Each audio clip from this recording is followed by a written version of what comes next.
Hey guys, YouTube 100 here. Alright, now here I am with another DC Extended Universe review. And now next up here I am with a review for The Suicide Squad. So, like, why did they just call this film The Suicide Squad? You go from Suicide Squad to The Suicide Squad. Like, what is it with, like, studios using the as a way to differentiate sequels? They did it with, like, the Fast and Furious movies. One is called The Fast and the Furious, the original movie. Yeah, then they have one called Fast and Furious. Yeah, and there was also like that Star Wars Clone Wars cartoon from like the early 2000s. You remember like the hand drawn animated Clone Wars cartoon from the early 2000s? And then of course we have the CG animated show The Clone Wars. So what is it with studios just using the to differentiate sequels? Like, why can't they just come up with other titles? Are they just too lazy to do it? Yeah.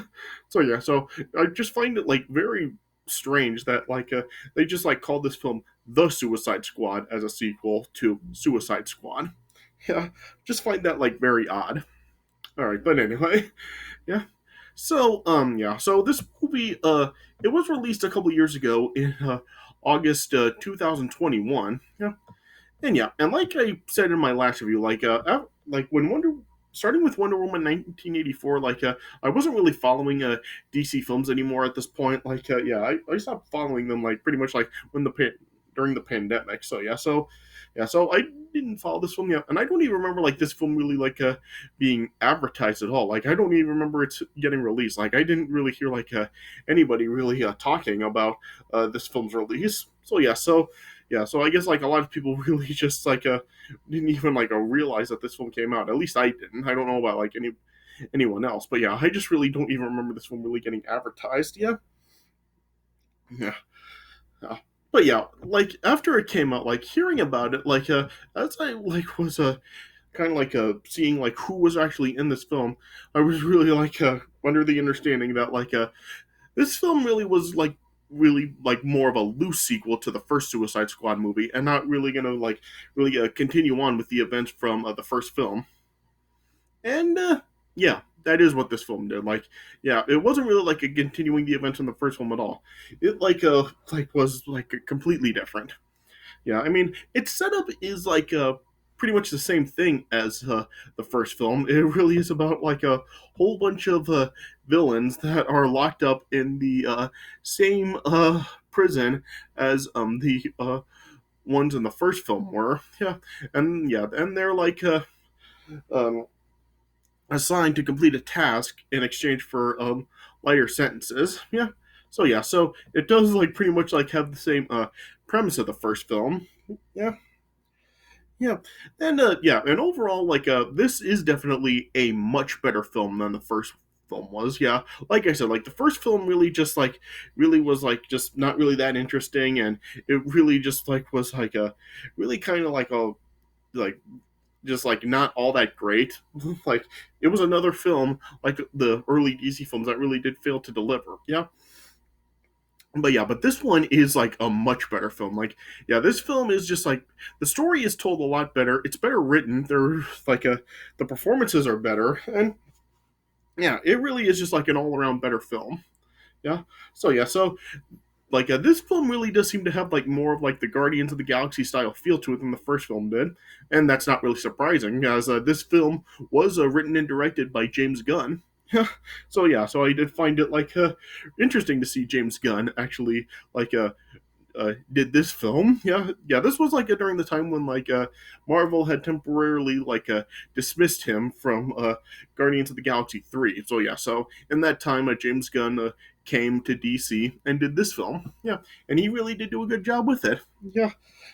Yeah. Like I said, this film is pretty much the same setup as the first film, with a whole bunch several villains assigned to complete a task and becoming a group, and then and like I said, they have to complete the task in exchange for lighter sentences. Yeah, so it does really follow the same format that the first film did, though with different characters. The only returning characters in this film are, of course, Margot Robbie as Harley Quinn and Viola Davis as um, Officer Weller.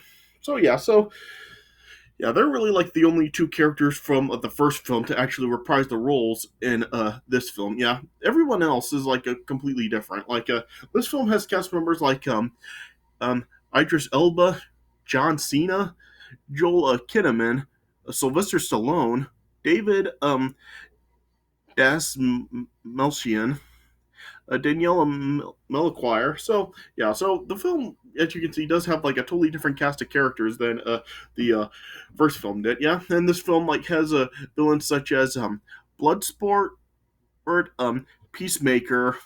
Well, I guess like technically like a yeah, I shouldn't really like a Joel Kinnaman like was actually a returning actor. He does actually come back to reprised the role of Colonel Flack. So yeah, he's another returning character in this film. Yeah, so I guess I shouldn't really say like he's a new cast member. Yeah, he is a reprising cast member also. Yeah, but yeah, also have ones like King Shark, Polka Dot Man, Ratcatcher 2. So so as you can see, like it has a totally different cast of characters from the first film. Yeah, and like I said, they all like do pretty good in the film. Like John Cena as Peacemaker. I remember like when I heard that John Cena was in this movie, I was just like thinking like, what in the world? Like he just really does. Like John Cena is not really like a someone that I really do like think of when I like hear about like a actors in comic book films. Yeah, John Cena it was definitely one that wasn't on my mind. So yeah, John Cena just seemed like a very random choice, but yeah, he did like really pull it off, and he was like he did like knock it out of the park as Peacemaker. Yeah, and like I said, everyone in the film does do pretty good. Like, Margot Robbie as Harley Quinn is back once again, and yeah, it is like interesting to see her again. Like, this really does seem like a really like different in performance than we did see from her in like the first Suicide Squad and even Birds of Prey. Like, she really just seems to act a lot different in this film, and yeah, and this film really like with her, it's not really like continuing on from the events of Birds of Prey. Like, yeah, it really is just like something totally different with her in this film. Yeah, yeah. So yeah, so like I said, like yeah, performances are all pretty good, and yeah, and like I said, this really is just like a better all around movie than the first one. Like, I mean, I guess a like one reason for that is like there's no Jared Leto as Joker in this film. Yeah, but yeah, like I said, this really is like an all better round movie. It's a better written movie. The story is told better. Performances are better, and yeah, and just what can I say? Just yeah, it really is just like an all around better film than the first Suicide Squad. So yeah, so I just really don't know what else I can really say. Yeah, and something that I really didn't mention when in my Birds of Prey review is that like at this point like a DC was like now giving us some R-rated films. Like Birds of Prey was rated R, and this film was rated R too. So yeah, so DC has actually had some R-rated films in their universe. Like unlike Marvel, yeah, Marvel hasn't had any R-rated films as of yet in the MCU. So DC is like kind of like taking like more chances with their films with like giving them R ratings. Yeah. So yeah, and yeah, and like I said, this really is just like a pretty good movie and all around better than the first one. Yeah, it just really sucks that like the film really didn't do well financially. Like this film only grossed like a 168.7 million dollars against the $185 million budget. Yeah, and that was also the case with a Wonder Woman 1984. It didn't make its budget back. Yeah, so yeah, this was like one of the problems with like the films like being released on streaming services as well as being released in theaters. Yeah, I said how like Wonder Woman 1984 was released on like HBO Max when it was released along with being in the theaters, and yeah, and this was another one.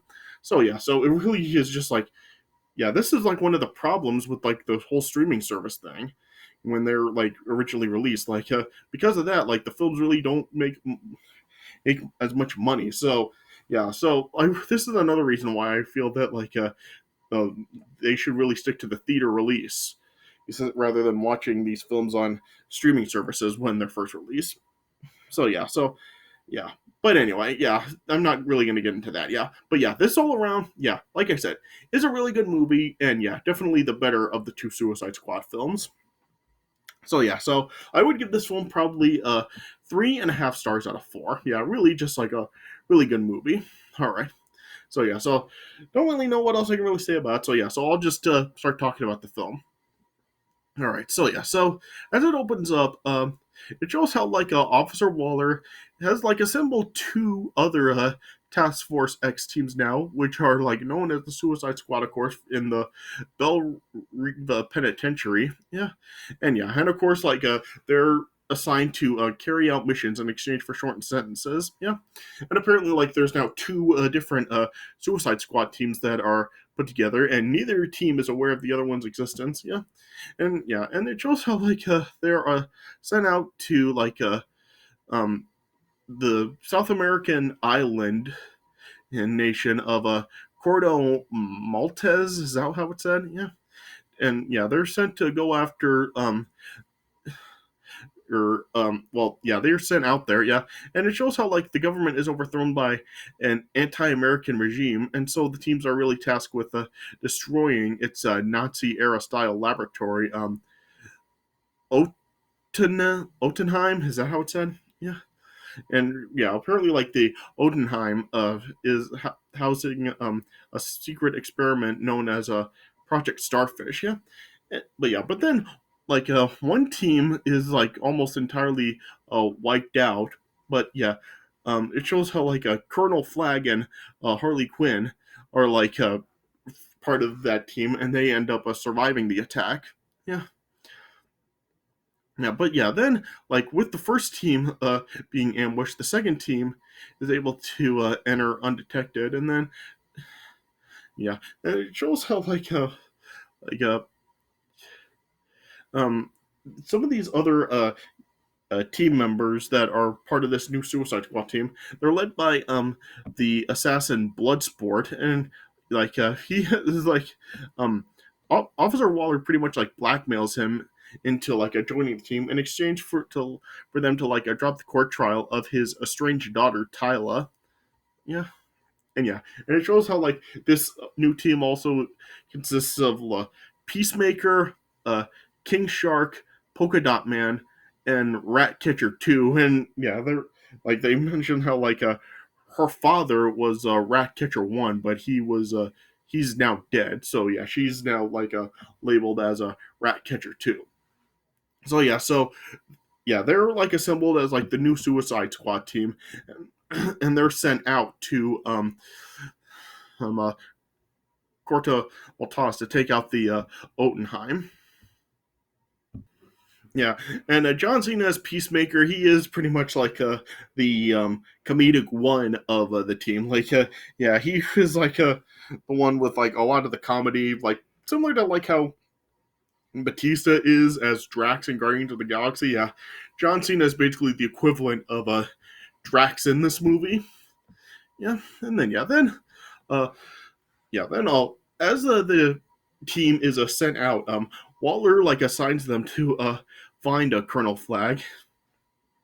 Yeah, and it's shown how like Flag actually did like escape from the military, but some other rebel soldiers have captured him. And then as the team find the rebel base,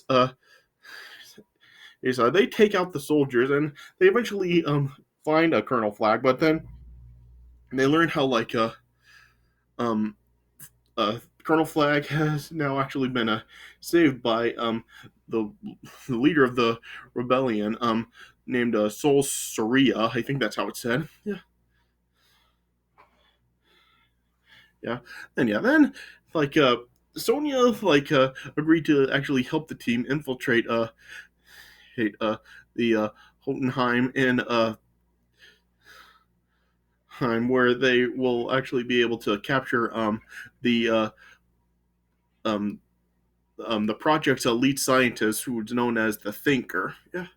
And yeah, then with Harley Quinn, it showed how like she's also been captured by the Corto Maltese government. Yeah, and as she's taken to Silvio Luna, who's like the dictator of the team, he then wishes to marry Harley, which initially she does accept it, but then she later on learned how Luna does have plans to use this project on political dissidents rather. Yeah.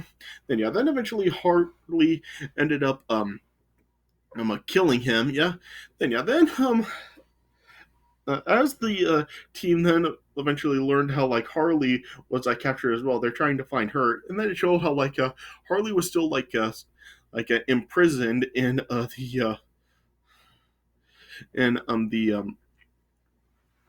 the base, and then as she was being tortured and kind of held captive, she eventually was able to get out and escape, and she eventually he ended up joining up with the others. Yeah. Yeah. Then eventually they then f- found the Odenheim and were able to break into it using the Thinker, and then they started to rig the Odenheim with explosives. Yeah. Then as they were as as a Colonel Flag and Ratcatcher 2 then were able to enter the project laboratory, they eventually ended up finding a giant, a starfish alien that's known as a Starro the Conqueror, and shows how Starro has the ability to actually create a whole bunch of smaller versions of the of its creatures, and is able to actually control people's bodies and kill them. Yeah. Yeah. Then it's explained how a Starro was actually brought to Earth by U.S. government, and they secretly funded the experiment for decades using the Corto Malta citizens as test subjects. Then as a Colonel Flag then was wanting to leak a hard drive that's containing evidence of all the planning. And eventually, Peacemaker ended up killing him, and it's revealed how Waller has given him orders to cover up the involvement of the U.S. And then yeah, then as the rest of the team, including Harley, he had a standoff with the military. Eventually, Polka Dot Man ended up accidentally setting off all the explosives. Yeah, then it caused the Odenheim to crumble, and then like uh, the drive eventually fell into Ratcatcher 2's possession. Yeah, then as Peacemaker was about to execute her for knowing the truth about Starro, Bloodsport then came along, and then there was a standoff between Bloodsport and Peacemaker. They fired off guns at each other, but yeah, Bloodsport's gun Bloodsport's bullet ended up just shattering Peacemaker's bullet, and then the bullet hit Peacemaker, taking him out, seemingly killing him. Yeah. Then Bloodsport then got a hold of the drive, and then Starro was then eventually able to escape Odenheim, and then yeah, this Starro then just ended up going crazy, and then ended up killing the Thinker and a lot of the military. Yeah. Then as like Starro was then taking control of the island's population. Eventually, then Waller then told the group that they completed the mission and ordered that they leave, but Bloodsport didn't listen and instead led the rest of the team to fight against Starro. So similar to how in the first film they sprung out to actually redeem themselves. That is what kind of happened here with a Bloodsport leading the team against Starro. Yeah. Then as Waller attempted to have them executed for this, because yeah, of course in the first film, it was established that if they didn't obey their commands, they would be killed by the the collars that are attached to them or whatever. As Waller ordered the team to be executed, she ended up being taken out by her own subordinates. Then as Starro eventually ended up killing Polka Dot Man. Then Harley then ended up piercing the eye of Staros, and then Ratcatcher 2 was then able to summon all the city's rats. What did I say? And to go after Starro, and then then the rats then eventually ended up just piling up on Starro, and then just chewed a Starro to death from the inside out. Yeah, and then Soria then took like control of the government and pledged the democratic elections. Then after the defeat of Starro, then Bloodsport then just forced Officer Waller to release him and the other squad members, and then and also dropped Tyler's charges for keeping the uh, drive contents confidential. So then Waller then was forced to allow all of that. Then it showed uh, all the team then ended up being airlifted away from Corto Maltese rather. And that's how the movie ended. But then there was then a mid-credit scene showing how one of the members of the first team, a Weasel, it showed how he was believed to be dead after a supposed drowning, but then it showed how he actually survived, and so then it just showed him waking up and running off. But then after the credits, then you had another scene showing how uh Walter's subordinates show ended up being assigned a task with a new mission and with Peacemaker, and it just showed how Peacemaker was he actually did survive the shot from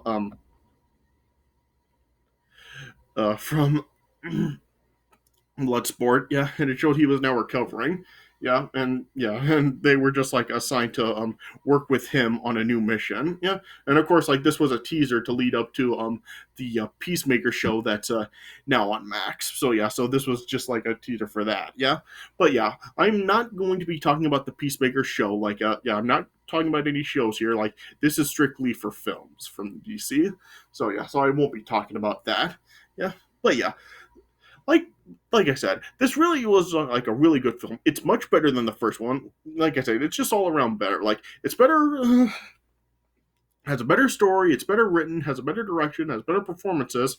It really is just an all around better movie than the first Suicide Squad. And it really is just nice to really see this a DC really really improving with these films that they from their early ones like I've said before, Margot Robbie is much better in Birds of Prey, and even here as Harley Quinn than she was in the first Suicide Squad, because like I said, she really does have a lot more to work with in these two films than she did in the first one. So she really gets more time to shine here, despite the fact that this movie doesn't really have her as the main focus like Birds of Prey did. She still does really good as a Harley Quinn, and I just hope that we can really see more development for her as these films progress.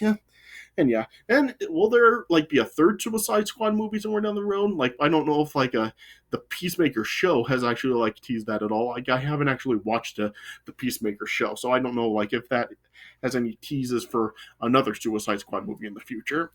But regardless, this is really just a really good film, and like I said, just an all around better film than the first Suicide Squad movie. So I would definitely say this film really is worth watching. So like I said, I would give it a 3.5 stars out of 4. All right. So I guess this is all I can really say about it. All right. So this is my review of The Suicide Squad. So I hope you guys did enjoy this review. So thanks for watching, and I'll see you guys later.